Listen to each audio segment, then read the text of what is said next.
Hi, my name is Victor, and welcome to day 38 of 40 Days of Faith. We are in our final descent. I am so excited. 38 days. Who would have thought? I believe that it's been a blessing to me. I hope it has been a blessing to you.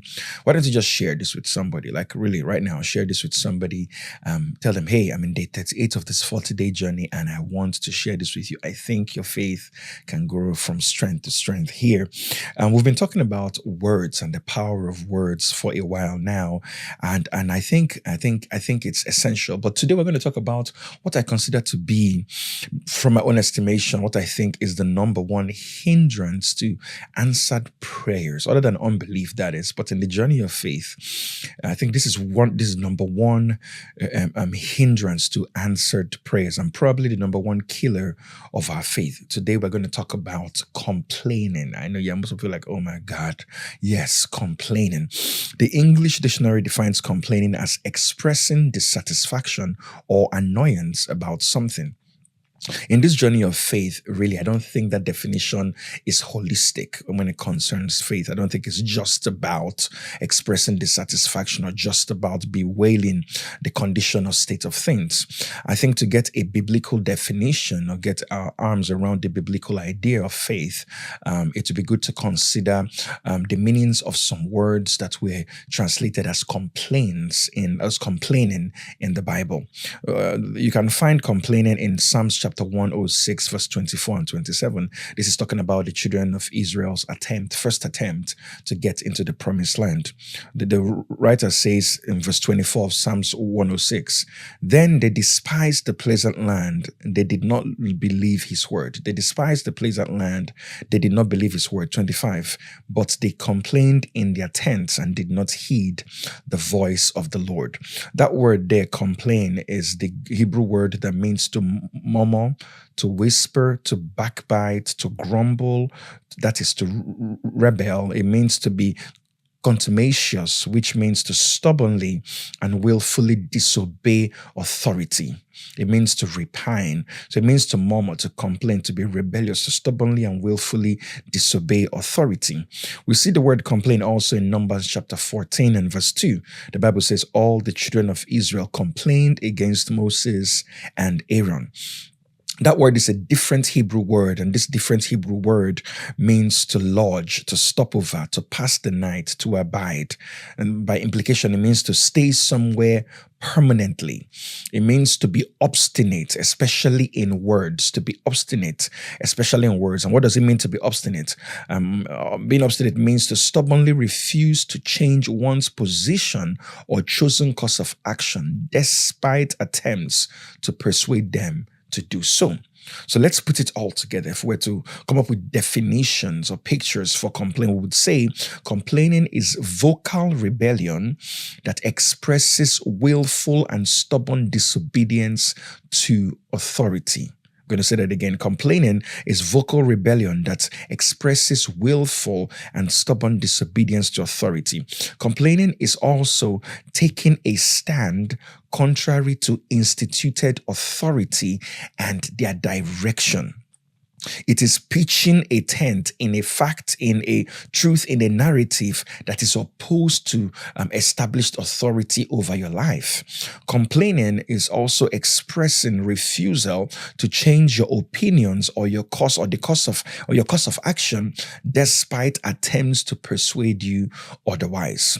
So you can now, understanding all these definitions, which sound very heavy, now complaining is now more than words. We realize it's not just words, it's expressing our stand contrary to authority. So you can understand why God was displeased anytime in the Old Testament the children of Israel complained, because they were going against him. Now, there's this story in Numbers chapter 13. God had delivered the children of Israel out of Egypt, and through the wilderness, wonderful miracles had taken place. He finally got them within miles of the promised land. Moses, their leader, heeds the advice to send 12 spies in to check out the land, see if it's good. They go in, they check out, they come back, and they say, wow, this is exactly like what God said is going to be. It's a land flowing with milk and honey. Two of them, Joshua and Caleb, say, man, let us go now and take possession of what God has given to us. 10 of them say, absolutely not. There are giants in there. That city is too big. That city eats up the inhabitants thereof. I've always wondered about that because you were there for 40 days. Why didn't he eat you up? But anyway, they were scared and they transferred this scare to the entire camp of Israel. And unfortunately, the camp sided with the 10 as against the 2. And it did not just stop there. The children of Israel reacted badly to this bad news that they received. They reacted badly to the fact it was not going to be as easy as they thought it was going to be. Yes, the land was flowing with milk and honey, but this did not come out as easy as I thought it was going to be. And then they reacted. How did they react? Numbers chapter 14 and verse 2. And all the children of Israel complained. Now think of the meaning of complain, the new meaning of complain that you have now. They complained against Moses and Aaron, and the whole congregation said to them, if only we had died in the land of Egypt, or if only we had died in the wilderness. Why has the Lord brought us to this land to fall by the sword, that our wives and children should become victims? Would it not be better for us to return to Egypt? So they said to one another, let us select a leader and go back and return to Egypt. They vocally expressed their rebellion, their rebellious, willful, and stubborn disobedience to the instruction and direction of God. Now, Numbers 13 doesn't capture this part of it, but look at what Psalms 106 says, verse 25, telling that same story. It says, but they complained in their tents and did not heed the voice of God. So the refusal to go into the promised land immediately was disobedience to an instruction of God. They did not heed, they did not obey the voice of God. They took a stance contrary to God's authority and his direction to go forward and possess the land. They pitched their tents, they lodged, they stayed permanently in a narrative that opposed the instituted authority over their lives. They expressed a refusal to change their opinions or change the course of their actions, despite attempts by Joshua and Caleb to persuade them otherwise. And you can guess how the story ends. They choked the faith necessary to take possession of what God had already given to them. They choked the faith necessary to take possession of what God had already given to them. Quickly, before we go, here are 2 dangers of complaining. Point number 1, God pays attention to everything that you say.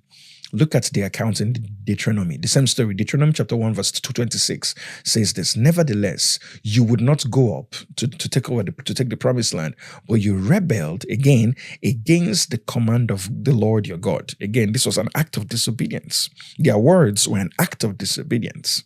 The Bible says in verse 27, and you complained in your tents, and the Lord heard, verse 34 all the way down to 34, and the Lord heard the sound of your words and was angry. So they complained in the privacy of their tents, but God heard them. They complained in the privacy of their hearts, but God heard them.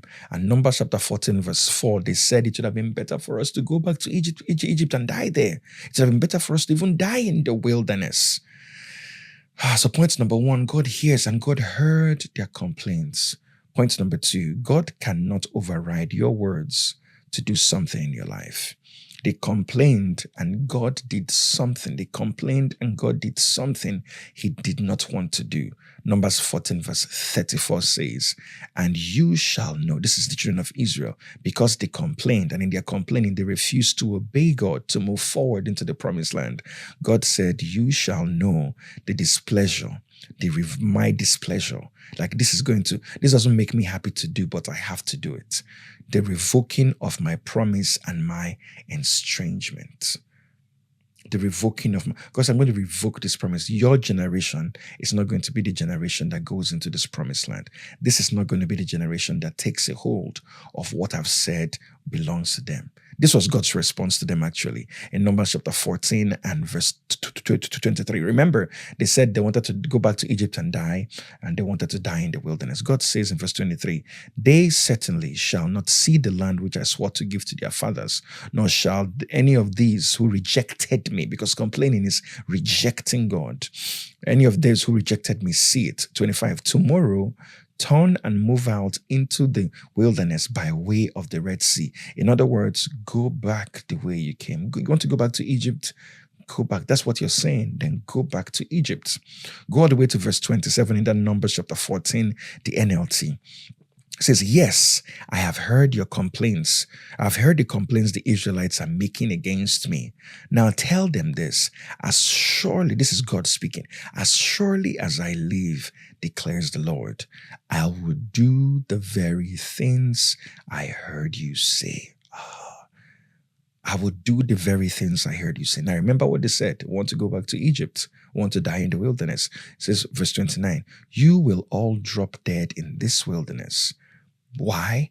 Because you have complained against me. Because you have complained against me. When it comes to faith, it is not what God says about you or about your circumstance that comes to play. It is what you agree with. And how do you agree with it? You believe it in your heart and you say it with your mouth. It is what you believe in your heart and what you say with your mouth that comes to bear. God will not override your words to do something in your life. And when we complain, we speak against, we go against, we rebel against what God has said concerning us. Like I said earlier, complaining is the easiest way to choke the faith required to receive and experience what God has for your lives. And one of the best ways to avoid complaining is to develop a confession. And that is what we're going to talk about tomorrow. We've talked about complaining. Tomorrow we're going to talk about the opposite of that, confessions. I hope this has been a blessing to you. Moving forward, do not complain. If you don't have anything life-giving to say, shut up, keep quiet, go to bed, do something else. But do not say anything that goes against what God has already said concerning you. Hope this has been a blessing to you. Share this with somebody. Somebody you know. Everybody knows somebody who complains a lot. Share this with them and say, hey, let me give you this video to watch. You want to just watch this video real quick? Let's talk after you watch this video. But seriously, everybody needs to learn how to govern their mouth. Why don't we say some words of faith before we go? Everybody repeat after me. I live by faith. Say it, I live by faith. I live a life of faith. I refuse to complain no matter how bad things get. I speak only what I hear God say about me and my circumstance. I live a life of faith.